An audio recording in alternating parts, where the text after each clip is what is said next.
రోహిణి వాళ్ళ అమ్మ వాళ్ళనైతే వాళ్ళ ఫ్రెండ్ దగ్గరుండి దేబెడుతుంది. ఇక క్యాబ్ బుక్ చేసాక ఆ క్యాబ్ డ్రైవర్ అయితే బాలు అక్కడ ఉండడం చూసి ఆవిడైతే ఒక్కసారిగా షాక్ అయిపోతుంది. ఇక బాలు అయితే రే చింటూ ఏంట్రా మీరు ఇక్కడ ఉన్నారు అని చెప్పి అంటూ ఉంటాడు. అయినా బాబు మీరేంటి ఇక్కడ అని చెప్పి ఆవిడ అంటూ ఉంటుంది. నా క్యాబ్ని ఎవరో బుక్ చేశారు, అందుకే నేను ఇక్కడికి వచ్చాను.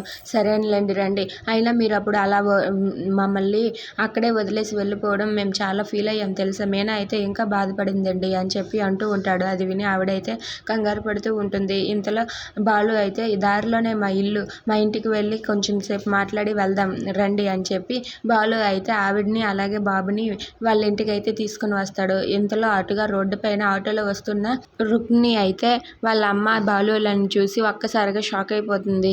ఏంటి వీళ్ళు ఇప్పుడు మా ఇంటి దగ్గర ఉన్నారేంటి అని చెప్పి అనుకుంటూ ఉంటుంది. ఇంతలో మీనా అయితే మీ అమ్మాయి అక్కడి నుండి వస్తుంది అన్నారు కదా, ఇంకా రాలేదా అని చెప్పి అడుగుతూ ఉంటుంది.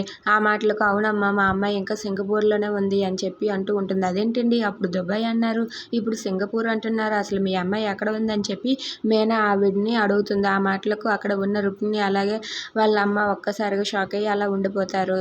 Thanks for watching friends. Please subscribe.